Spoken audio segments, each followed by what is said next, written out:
In this video, I'm going to show you how you can win very fast your games with the black pieces against one of the most popular openings in chess. It's a great surprise weapon and there are ideas, opening traps to beat your opponent in about 10 moves. There are many little ideas I want to show you in this video, so let's have a look together. It starts with e4, e5, knight f3, knight c6, bishop c4. This is the Italian opening and we are going to develop our knight to f6. So we are attacking the pawn on e4 and we are inviting white to come with its knight forward to g5. So the knight protects the pawn, but more importantly, white's knight together with the bishop is attacking the pawn on f7. This is already a very important opening line. This is what we call the fried liver attack, and in most cases black is going to respond here with a move d5 to close the diagonal for the bishop, but we have a different plan. We are going to ignore the threat and we are looking for ways to generate counterplay against the white king. Let's have a look. We play here bishop c5. That's the Traxler Gambit. White can just take this pawn on f7, and in this video we are going to have a look what happens if white is capturing that pawn with its knight. So after knight takes f7, the knight is attacking both the queen and the rook, and it looks as if black has just blundered already at move 5. But this is a very conscious decision by black, and our response, look guys, here is to take on f2 with the bishop. We sacrifice our bishop while our own pieces are hanging at this point. It's a check, so white got to do something about the king. Let's say he takes the bishop, king takes f2. Our plan is to take with the knight on e4 with check. And now you may think, well, this is just one check. White can easily neutralize that threat. And then still you have this problem with both the queen and rook hanging. But there are a lot of tricks here. And I'm going to show you one by one what can happen in all these lines. So first of all, let's say white is going to let's say white's going back with the king to e1. And now the king is not safe there. We play the move queen h4 check, and if the king goes now to f1, it will be checkmate on f2 as the knight supports the queen on that square. That is not possible.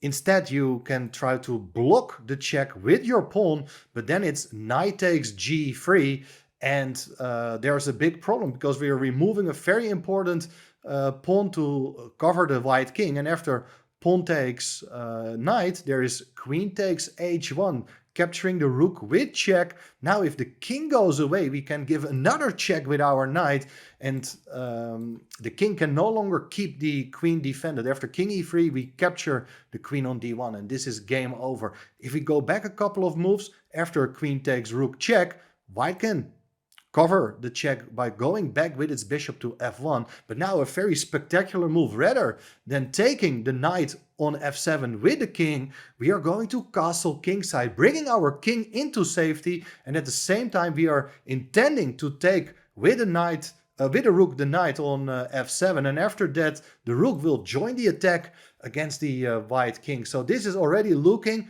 very bad for white. So we can conclude that king e1 is not a good move. There are other options as well, of course, so let's have a look. If the king is coming forward, for instance, the king goes to f3, that's a really bad move because it does allow the queen to move away with tempo. We are giving a check, and well, the king is in big trouble. If you take that knight on e4, now another very typical idea for this Traxler opening is to sacrifice another pawn with tempo. It's a check. So the idea is that we're opening up the diagonal for the bishop. So it's not about the material. We want to put the opponent's king under pressure from the get-go. So bishop takes d5, for instance. Now queen f4 check. King got to go back. We give another check with the queen on d4. King has to go back to e2. And you would love to play here this move, bishop g4 with a skewer, winning the queen. Well, not really, because white can still drop back with the bishop to f3. So instead, rather than playing bishop g4, we first eliminate the remaining defender. We take with our queen on d5, and on the next move, the bishop will come to g4 with tempo. We can even take the knight, or we can take the pawn on g2. There are so many attacking ideas, while white's king is not safe at all. So As we can see, king f3 is also very, very risky. Now, some other possibilities. Let's say the king goes back to f1. Well, in that case, we have to be precise, because now the move queen f6 is not so good. It allows white to block the check with its own queen. So therefore, instead, we play the move queen h4, threatening checkmate on f2. This is a very important idea. Now, if you cover the threat with the move queen f3, black's intention is here to play knight d4. And these knights standing next to each other, they are so annoying for white. You're attacking the queen, and if queen goes away to e3, because the queen got to retain control over that mating square, there will be knight takes c2, and it's a knight fork, and black is going to win material. So queen f3 is not a good move. If you would block the mating threat with your pawn, now the difference is that the queen can actually come back with tempo to f6. It's a check, and now because the pawn is no longer on g2, the white queen cannot interfere on f3. So let's say king to g2, we play queen f2 check, king h3. Now we can advance the pawn so that it will be a discovered check on the king. Very nice. Let's say white plays g4 to cover the check, and now h5 is just a very good move, as we are about to play h takes g4 with a check by both the rook and the pawn. That will be a double check and mate. And after knight takes h8, well, the knight is no longer on f7, so we can even place our knight on g5, which is checkmate. Beautiful cooperation of the queen and knight. So this is looking totally devastating. Let's go back after queen h4. Queen e1 is the alternative. So you're covering the mating threat on f2 while offering the exchange of queens. So we got to be careful. But now a beautiful trick here is to give a check with your knight on a square where it can just be captured by both the pawn and the queen. But the idea is that after any of these captures, there will be queen takes c4 with check.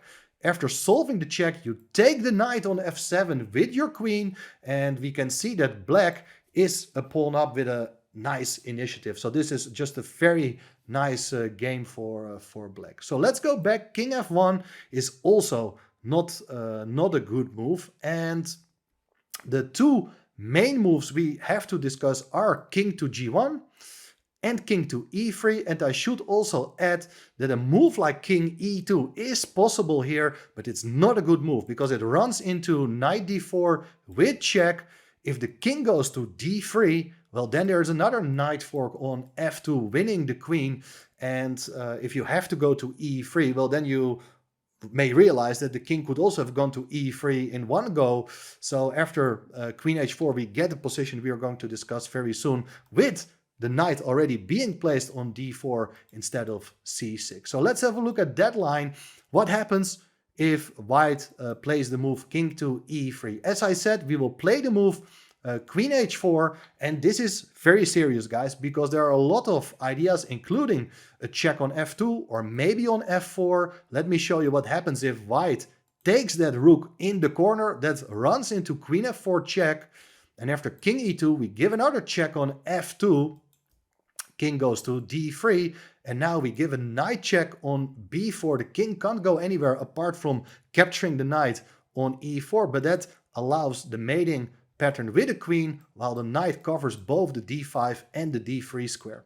So the rook can't be taken. White has to find an alternative plan to stop these threats. If you go queen f3 to attack the knight, well, probably the knight can just come back because there's no time to take the rook in the corner, as we are planning to jump in with our knight to d4 to attack the queen, and the queen doesn't have a good square to go to. If you go back to f2, offering the exchange of queens, it's checkmate on e4. If you instead would place the queen on g3, also offering the exchange of queens, it runs into knight f5, winning the queen. So there are so many tactics with the queen and the two knights together. g3 is considered to be the best continuation for white, when our plan is to sacrifice our knight on g3. After h takes g3, we give a check on d4 first, hoping that the king will go to e2, because then we can capture the bishop with check and pick up the knight on f7. So the best move for white is to play king f3. And now another brilliant move, I love to say, is castling kingside. This looks absolutely bizarre, but it's so typical because we are bringing our king into safety. There's no good discover check by the knight. It's not allowed to move the knight as the rook is already opposing the king on the f-file. And white has to be very, very careful here because if you play d3 to try to complete your development, protect the bishop, black plays d5, attacking the bishop, threatening to take the knight on f7. And on top of that, there's also bishop g4, winning the queen as a crushing idea. So the only move for white here is rook h4. This is absolutely insane position by move 11. You're attacking the queen, but here e4 is a brilliant counter strike. You're giving a check. If white captures the pawn, then knight e5 is just another big move because you're giving a check, you're threatening to take everything. If the king moves, you can take the rook on e4. If you play something like rook takes e5, there is queen takes c4, and on the next move you will take the knight on f7 with a very strong initiative for black. So these are some of the main ideas we are looking for. I should add, by the way, that after e4, the best line for white, but probably your opponents are never going to find this at all, it's king g2, and then we take the bishop on c4. Now the knight is threatened to be taken, knight goes back, queen d4, and we're looking for counterplay, trying to enter with our pieces in white's position. Queen e2, we can attack the knight on h6, and after rook takes e4, queen f6 is there attacking the knight one more time. One spectacular idea is that if the knight goes back to f3, then we get another tempo with the move d5, hitting the rook. If the rook comes to f4, gaining a counter tempo, it's bishop f5. The bishop comes in, and well, after a move like a knight c3, trying to complete development, the idea is to play g5, and the rook is in big trouble. If it goes away, we play rook a to e8 to attack the queen, and if you play queen f2, it's bishop e4. And look how quickly black has succeeded in bringing all its troops into the game. You're pinning the knight on f3, while these pieces on the queen side, they are still on their initial squares and unable to move. So I should also add, apart from rook to a4, if you play knight takes d5 with a counterattack, then queen d6 is a good move, and the rook as well as the knight are still hanging. Black has a huge initiative, so you get an idea.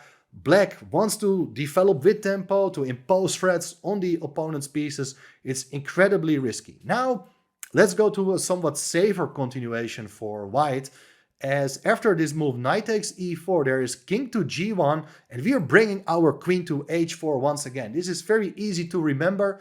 After knight takes e4, the queen wants to join the attack. The rook cannot be taken because of queen f2 with checkmate. So g3 has to be played here by white, and now it's knight takes g3. That is a good move, as we are opening up the position in front of white's king. White is going to take the rook in the corner. That's a clever idea. And now, very important move here is knight to d4. I like to bring the knight into the game, and there are a lot of threats. We are ignoring this knight on g3, and we will see very soon what happens after white captures that knight on g3. But first, I want to point out that there is not really a good move here for white to catch up with his lack of development. If you play the move d3, the problem is that the bishop no longer covers that square. There will be knight ge2 with check. The knights are supporting each other. King goes away, and then we play d5. Another thematical idea we have already seen before. To attack the bishop, if bishop does something, let's say capture the pawn, it's bishop h3 with checkmate. Beautiful idea. So then the best option for white is to capture the knight on g3. After queen takes g3, king has to go to f1, only move. It's queen f4 with check. You are actually a rook and a piece down, but the white king is unable to escape. You can keep on giving checks, and probably this is going to lead to a repetition of moves, because if we go back, the king cannot go to h3, try to run away, because black is going to play d5 with tempo. It's a check. If the king goes away, then, for instance, queen to f4 looks really dangerous, because If you go away with the king to g2, then it's bishop g4, and black brings the bishop with tempo into the attack. Bishop f3 is on the agenda, and it looks as if black has a crushing attack. So if white is playing very precisely, he may be able to escape with a draw. That's the honest story of this Traxler Gambit. But you can see this bishop c5 move. It's very dangerous, it's very aggressive, but most importantly, you will surprise your opponent. I've played this system myself a couple of times, and my opponents started to think and they made mistakes. So there is a good chance you will be able to win these games yourself very quickly as well. Hope you like this video. I will cover much more opening ideas on this channel, so make sure to like it and subscribe to the channel. Thanks for doing that, and see you soon again. Bye bye.